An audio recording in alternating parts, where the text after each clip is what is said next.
Fala pessoal, tudo bem? Hoje eu vou falar de fundos imobiliários, preço teto em fundos imobiliários. Vamos dar uma breve passada aqui em vários fundos de shopping, ver se realmente está valendo a pena. Vou falar aqui do MAL 11, do HGBS 11, do HSML 11, VISC 11, XPML 11, o ABCP 11 e depois vamos dar uma olhada aí no cenário que eu penso, dar uma breve olhada aí nos fundos de logística para poder concluir tudo isso. Também, antes de iniciar, eu vou estar falando aí do preço teto e um pouquinho de renda fixa. Quando se fala em preço teto, tem que ter um pouquinho de noção da renda fixa, que inicialmente foi feito o preço teto pensando aí num comparativo com renda fixa, né? Bom, então o preço teto vocês já devem saber, né, que é um valor aí que a gente estipula que a gente quer receber de dividendos de uma ação pagadora de dividendos, mas também pode ser usado para fundos de tijolos.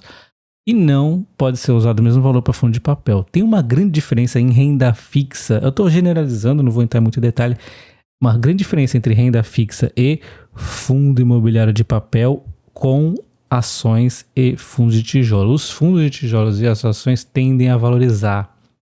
Então a cotação hoje, não estou falando de cotação, ela pode ter muitas oscilações, mas os imóveis lá dentro tendem a valorizar acompanhando no mínimo a inflação. No caso das ações, valorizam ainda mais, né? Então, você recebe 6% hoje que vale R$1, daqui a X anos vai valer 1,20, os mesmos 6%, por exemplo. Essa é a lógica. Já na renda fixa, tem a inflação, primeiro, que é um grande vilão aí, que já que o IR, você paga também sobre a inflação, e os 85 ao longo do tempo, dependendo aí do tipo de renda fixa, né, vai acabar ficando igual.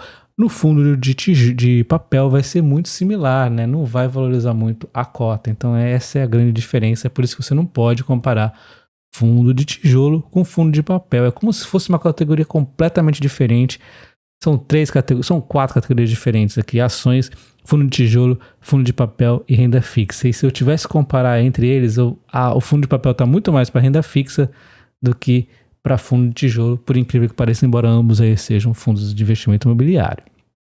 E aí, pensando nisso, a gente tem aí então a possibilidade de pôr um preço teto aí de 6% para FIIs de tijolos e ações pagadoras de dividendos. Exatamente o caso dos shoppings, está complicado, os dividendos estão menores, a gente pode diminuir um pouco excepcionalmente essa métrica. Mesmo assim, eu não vou diminuir muito, porque eu estou um pouco pessimista aí com os fundos de tijolos de shoppings, pelo menos no curto, médio prazo. Então eu vou pôr aí 5%, não vou tirar os 5%. Vou manter aí o valor preço teto 5%. Mesmo assim a gente vai dar uma olhada em todos aqueles FIIs para entender, tá? E depois eu vou explicar a minha lógica por detrás. No caso aí do preço teto para fundo de papel, só para título de comparação, vocês podem fazer aí na conta de vocês como que eu uso, né? Eu poderia usar uma renda aí fixa baseada no GPM, no IPCA, né? Mas como o IPCA varia muito, o que eu prefiro utilizar para fazer uma métrica aí do meu preço teto para fundo de papel? Eu uso o pré-fixado maior. Então o pré-fixado aqui do Tesouro é 10,46, mas a gente sempre tem que lembrar que tem o IR. Não seria simplesmente tirar 15%, mas a gente pode fazer a grosso modo isso, né? Mas a gente tem uma outra métrica muito melhor, porque eu não gosto do Tesouro, né? Que é o LCI e LCA, que tem um grande problema aí, ele só está coberto a 250. Para mim não é muito problema, que eu não vou pôr nunca, vou pôr isso mais que isso na renda fixa, nem que tivesse. E o fato aí de estar preso, né? O seu dinheiro fica preso. Você pode tirar? Pode, mas você paga aí um ágio, vamos dizer assim, né? Tem lá um valorzinho que você tem que deixar perdido, tá? Então o LCI e LCA ele é coberto até 250 mil e deixa o dinheiro preso, esse é o grande problema. E eu vou usar aqui o pré-fixado, que eu acho mais adequado, mais fácil a gente comparar. E hoje está entregando aí 9,15. Então eu vou pôr um preço teto para os fundos de papel, se eu fosse fazer o caso agora, de 9,50. Ah, mas a inflação dá mais, mas aí é uma outra história, né?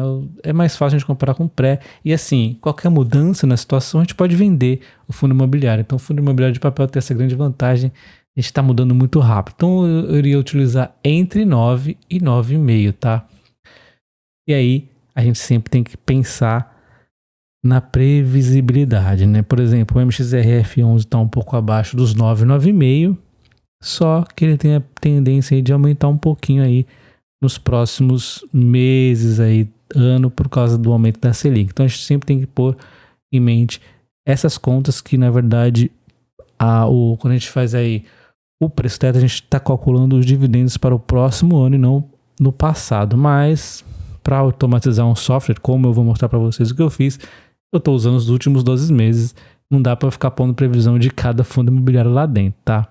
Então, a partir dos membros 2, eu vou deixar esse dashboard aí para vocês, tá? Então, nós vamos aqui, e que passou aqui no nosso margem preço teto de 5%, eu posso escolher aqui, eu escolhi 5%. Então, passou o MAU 11, com um dividendo aí de 6,22, então ele tem uma margem aí mais de 20%, aqui está a margem do preço teto, e o PVP dele está em 0,90, então o PVP tá ok, tá legal. O HSML11 também aí com uma margem de quase 15%, né? E ele tá aí com dividendo de 5,69, e o ABCP11 que tá com um dividendo de 5,10, 0,84 aí de PVP. Esse aqui tá com um PVP um pouco caro, não vou nem levar o LASK11. Vou levar o XPML11 mais por conta aí de ser popular, porque ele tá com PVP muito aqui próximo do 1, não vale a pena nesse patamares de hoje, ao meu ver. Vou levar o VISC11, também tá abaixo aí do preço teto, mas tá aí no PVP abaixo de 0,90.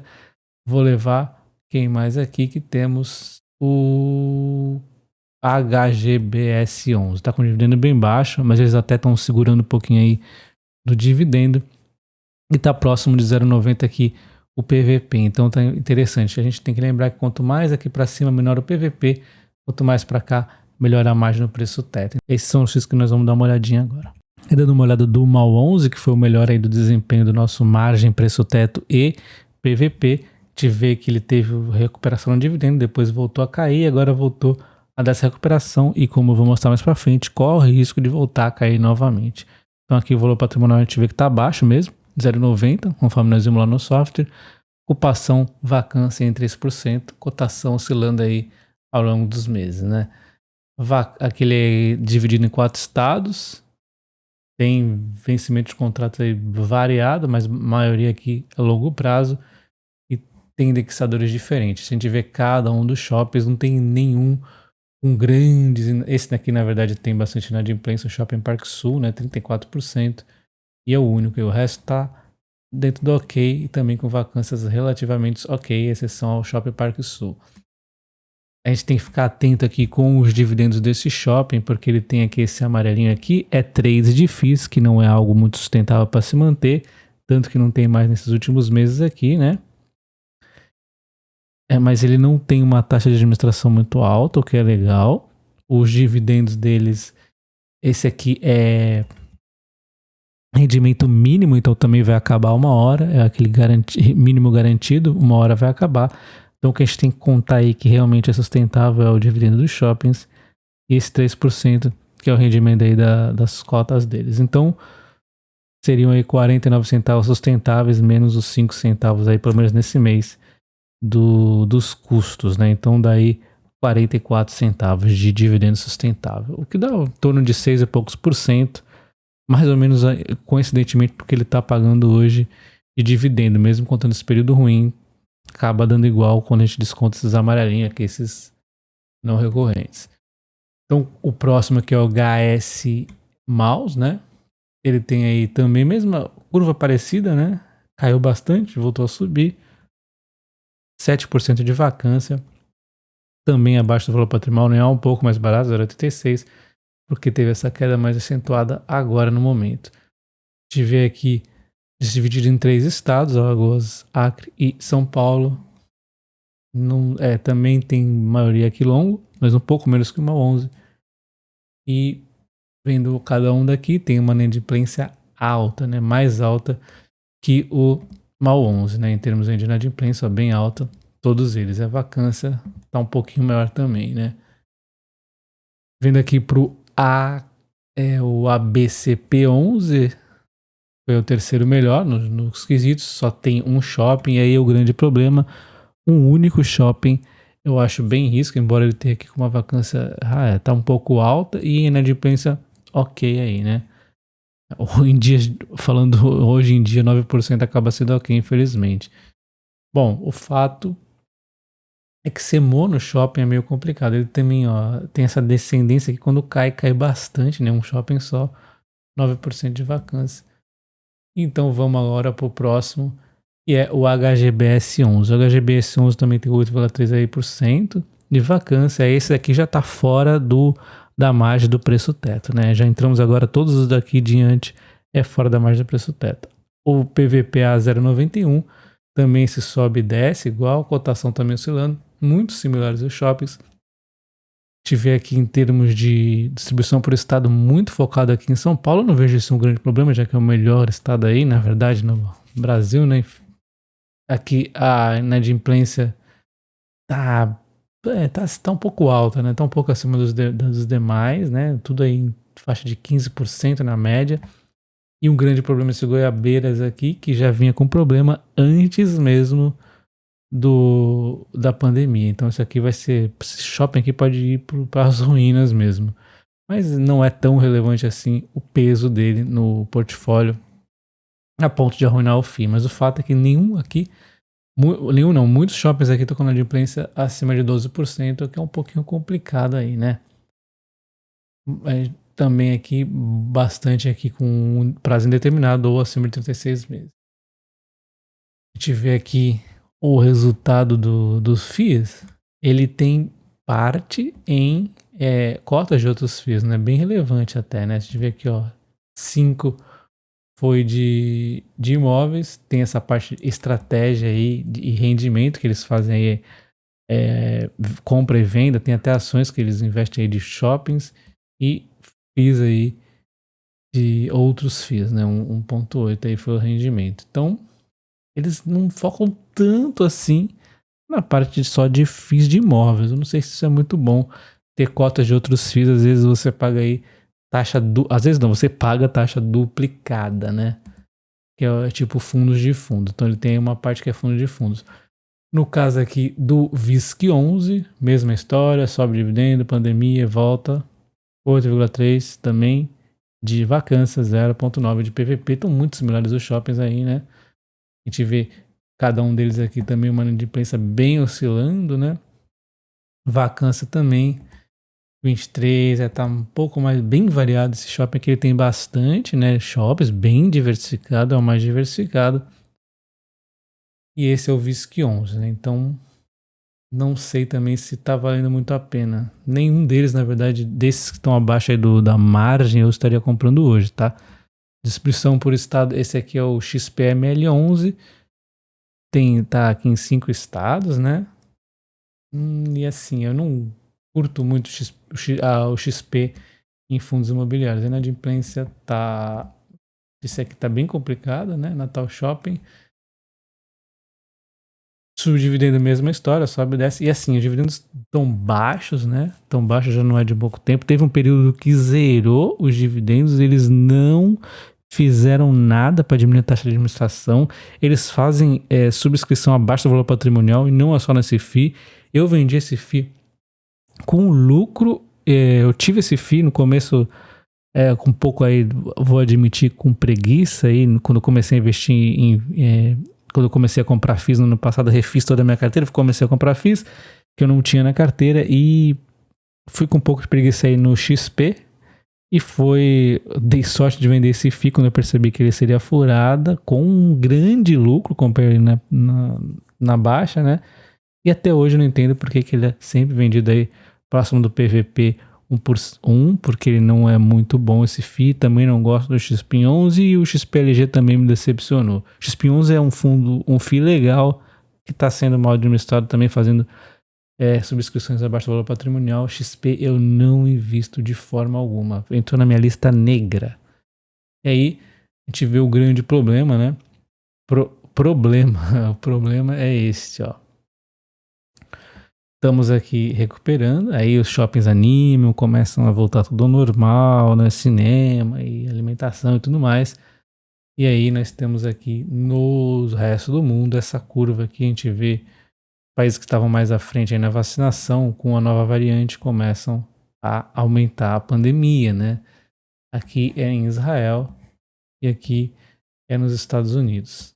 Bom, assim, dizem, eu vi algumas pesquisas dizendo que essa nova variante, com a vacinação saindo, as pessoas estão sendo vacinadas e tudo mais, ela é menos, vai acabar sendo, por causa da vacina, menos fatal. Então talvez não tenha lockdowns, não sei, não dá para ter certeza como vai ser essa parte de lockdowns, mas vindo lockdowns novamente o shopping sofre tudo de novo, e eu não sei se nesses patamares que eles estão hoje, se vale a pena, tá? Se a gente pegar aqui os fundos de logística com aquele zoom, que a gente tem que aproveitar é quando o zoom vem, o zoom sai, porque agora tá ficando cada vez mais claro que não deve taxar mesmo os dividendos. E aí os fundos imobiliários caíram, inclusive com o erro aí do pessoal indo para renda fixa, que eu acho uma besteira, não tem nada a ver uma coisa com a outra, as pessoas misturam, isso aí é uma oportunidade. Eu nem sou tão fã assim de fundos imobiliários, vocês viram lá, a maior parte que eu tenho é em ações, mesmo assim eu defendo a comparação. É ridícula comparar um negócio que valoriza com a inflação normalmente com a renda fixa, é besteira, tá? Não tô desqualificando a renda fixa, o objetivo lá é mais proteção e manutenção do que ganho de capital ou viver de renda. Viver de renda com renda fixa, você está vivendo, não está vivendo de renda, você está se enganando aí. Bom, então olha só quantos FIIs nós temos aqui, não vou nem dar uma olhada neles, mas ó, vários aqui, passar uma linha aqui ó, de valor patrimonial de 1%, olha só, vários aqui acima, eu pus o preço teto de 6%, e mesmo assim vários deles, olha só quantos FIIs que estão aí acima do preço teto, isso que eu pus 6%. Então no momento eu não estaria investindo em FII de shopping, eu tenho FII de shopping, não estou vendendo, mas eu não estou descartando estar vendendo de repente algum FII. Na verdade é que eu tenho justamente os dois aí que estão abaixo do valor patrimonial, que é o MAL11 e o HGBS11, é por isso que eu ainda não vendi, mas eu estou pensando de repente em estar aportando em alguns FIIs aqui de logística, não importa de ficar mal diversificado em setores, mas eu acho interessante, por exemplo, CID11 que eu não tenho, esse aqui o VTLT11 eu tenho o BTGLG11 que deve estar por aqui também, a maioria dos FIIs aí numa situação interessante. E comente se você segue o mesmo racional que eu em FIIs de shopping. Deixa seu like aí, não esquece do like e até o próximo vídeo. Valeu!